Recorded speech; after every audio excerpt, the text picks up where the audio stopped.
Olá, eu sou a professora Jacimar, vou ministrar a disciplina História para a primeira série e o nosso conteúdo é o Egito Antigo. Vamos lá?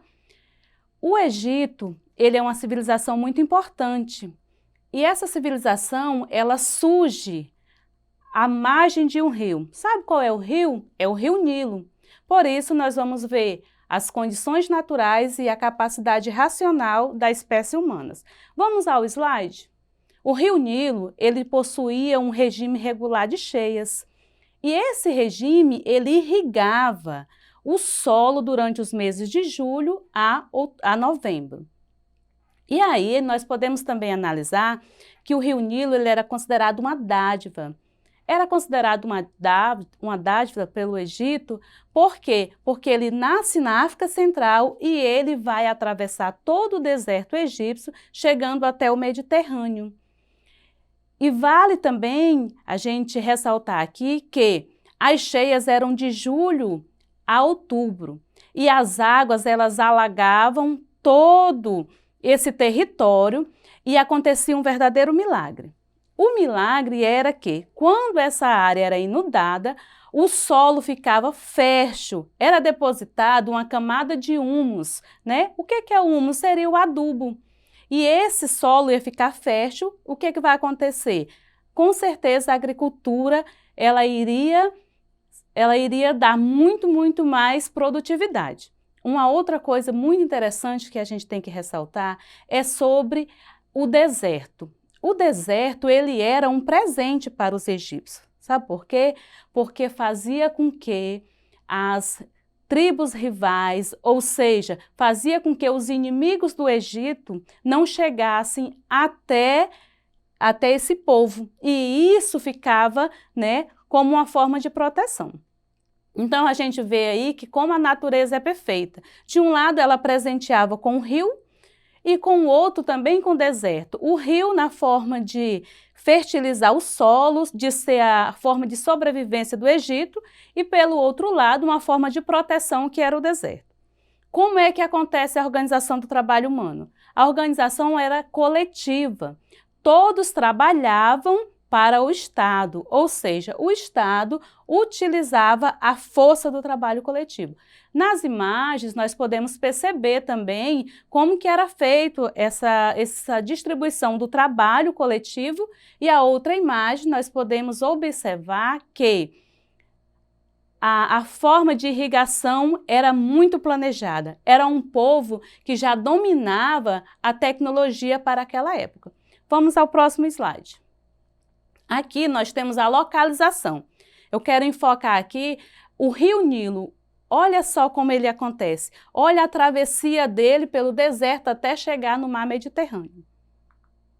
A economia. A economia ela era baseada em dois eixos, a agricultura e a pecuária. Na agricultura, eles cultivavam diversos produtos, como a cevada, o trigo, legumes e outras árvores frutíferas.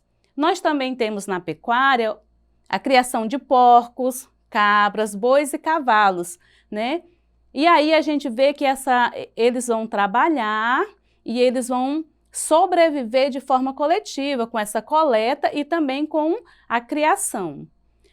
Então, o Estado ele era o proprietário, ele era dono de todos os meios de produção, ou seja, as pessoas trabalhavam para o Estado.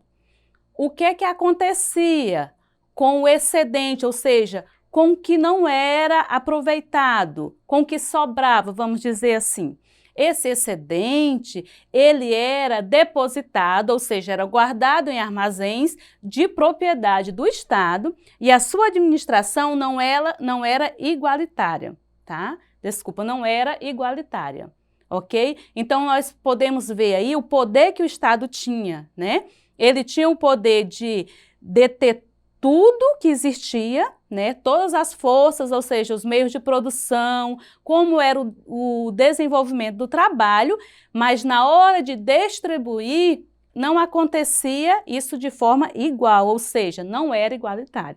Vamos observar essa imagem? O que é que nós observamos aí? Nós podemos ver as pessoas trabalhando, né? Os egípcios trabalhando. Podemos ver também o rio e a forma de transporte, que a gente vê um barco no fundo da imagem, ok? Vamos para o próximo slide. A política. Em todas as sociedades existe-se forma de política. E aí, no Egito, não era diferente. A política do Egito Antigo, ela vai acontecer quando surgem os nomos. O que seriam os nomos? As primeiras comunidades autônomas. E aí essas pessoas vão se espalhando pelas margens dos rios e vai acontecer uma fusão, ou seja, acontece uma mistura entre esse povo e essa mistura vai ocasionar na formação de novas cidades. E nessa formação, por volta de 3.500 anos antes de Cristo, vai surgir dois reinos, que é o Baixo Egito e o Alto Egito, né? Nós temos o Baixo Egito ao sul e nós temos nós temos o Alto Egito ao sul e nós temos o Baixo Egito ao norte. Então, isso aí é os dois primeiros reinos que vai surgir. Aí vem a divisão, o Antigo Império, que é um antigo império que vai ser conhecido, caracterizado pelas pirâmides do Vale de Gizé. E a maioria da população, ela vive de forma de servidão coletiva. Como é que eles trabalhavam? Trabalhavam na agricultura e nas obras públicas. Para o próximo slide. Nessa questão também do Antigo Império, nós temos uma forte burocracia, vai acontecer crises, né, devido às péssimas colheitas, devido ao pagamento de impostos muito altos, que isso vai resultar em rebeliões, e essas rebeliões levam ao fim do império. Nós vamos para o Médio Império, que é quando os faraós recuperam todo o poder, e eles vão restabelecer novamente o poder anterior. E também nós vamos ver que começa a chegar migrações. Essas migrações são povos que vêm da Mesopotâmia e os hebreus, né? E essas migrações, com o tempo, vai ocasionar fortes problemas sociais e políticos. Então, a gente percebe que ao longo da história, nós vamos ver o quê? A gente vai ver pessoas chegando, procurando uma nova forma de sobrevivência. E no Egito Antigo não foi diferente, tá? Nessa fase do Médio Império. Depois nós temos a Baixa Época. O que foi a Baixa Época? A Baixa Época ela é caracterizada pelo declínio do Império, né? Vai ocorrer muitas disputas internas, né? Vai também começar a haver invasões, que seriam os ataques dos assírios, né? Então a gente começa a ver que o Império começa a se fragmentar, começa a ter uma dificuldade de proteção e novos povos começam a chegar e conquistar esse território. Ao próximo slide. Nós temos aqui a organização social. Como que é a organização social? É a divisão, como que estava organizado. Na primeira fase da pirâmide, nós temos o faraó.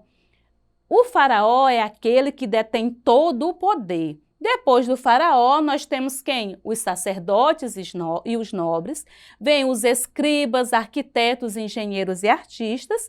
Depois nós temos, descendo já na pirâmide, os pequenos comerciantes, artesãos militares, e a base da pirâmide era os camponeses e escravos, a maioria das pessoas que trabalhavam para sustentar todo o poderio do faraó. Ao próximo slide. A ciência. Os egípcios, eles ficaram muito conhecidos na história pelas suas contribuições, que até hoje nós utilizamos. Uma dessas contribuições é a matemática, que está presente no nosso dia a dia. O uso da matemática vai possibilitar a construção dos canais de irrigações, as barragens para conter as cheias e as pirâmides, que são tão conhecidas, né, por todos na sociedade. Também tivemos a contribuição da arquitetura, né, que a gente vê as obras egípcias, que elas têm uma proporção lindas, né, algo feito assim para além do tempo da civilização. E a medicina, né? A medicina egípcia, que ela vai entrar no processo de mumificação e vai fazer com que o ser humano daquela época aprimore seus conhecimentos, né? Eles vão começar a fazer os primeiros diagnósticos, vão começar a fazer as primeiras fusões para se tornar remédio para curar as doenças daquela época. Depois nós temos o quê? Temos a escrita, né? A escrita hieroglifa, ou seja, que significa escrita sagrada, é um termo que vem do grego. E aí os egípcios, eles utilizam essa escrita que ela vai ter símbolos, né? Ela tem um símbolo que representava a vida deles, tá bom? E era um complexo de escrita que precisava dos escribas. E depois, para a história descobrir o que realmente retratava, precisou de pessoas qualificadas em um processo, né, muito gigantesco, digamos assim, para que pudéssemos ter os registros que tenhamos hoje, tá? A religião. Eles eram politeístas. O que é politeísta, professora? É quem acredita em vários deuses, né? Então, eles eram politeísta, ou seja, vários deuses. Nós também temos a questão da imortalidade, que eles acreditavam que após a morte, a alma retornava ao mesmo corpo. Ao próximo slide. Vamos ao exercício? Nós temos aqui umas atividades. Primeira atividade, vamos lá. Na África, durante a Antiguidade, entre 3.000 anos antes de Cristo e 322 antes de Cristo, desenvolveu-se o primeiro império unificado historicamente conhecido, cuja longevidade e continuidade ainda despertam a atenção de arqueólogos e historiadores. Esse império, vamos marcar a alternativa correta? Esse império legou à humanidade códigos e compilações de leis, desenvolveu a escrita alfabética, dominada por amplos setores da sociedade. Esse império retinha parcela insignificante do excedente econômico disponível, sustentou a crença de que o caráter divino dos reis se transmitia exclusivamente pela via paterna, ou esse império dependia das cheias do rio Nilo para a prática da agricultura? Qual a alternativa correta? É a letra E. Esse império, ele foi fundamentado nas cheias do rio Nilo.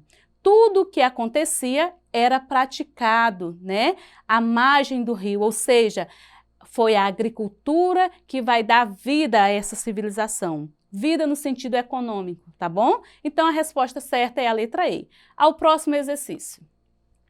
Sobre a organização política do Egito Antigo, é correto afirmar: o faraó ocupava o topo da hierarquia social e o seu governo era compartilhado com sacerdotes e nobres? O faraó ocupava o topo da hierarquia social e seu sistema era laico? Laico é quando nós temos várias religiões, respeito às religiões. O faraó ocupava o topo da hierarquia social e o seu sistema de governo era o teocrático. Os escribas ocupavam o topo da hierarquia social e seu sistema de governo era laico. Ou os escribas ocupavam o topo da hierarquia social e o seu governo era compartilhado com sacerdotes e nobres. Qual a alternativa correta? É a letra C. O faraó é quem estava no topo da pirâmide, ou seja, ele vinha primeiro e o seu sistema era teocrático, acreditava no poder divino do faraó. Então, nós temos o quê? Nós temos um poder, um governo que representava os deuses na terra, né? Que o poder dele, todos acreditavam que ele tinha poder soberano, ele mandava na vida das pessoas, tá bom? Então, galerinha, por hoje é só, tá? Vamos ficar por aqui e não esqueça de acessar a plataforma Eduque para você poder rever essa aula, para você aprimorar os seus conhecimentos. Até a próxima!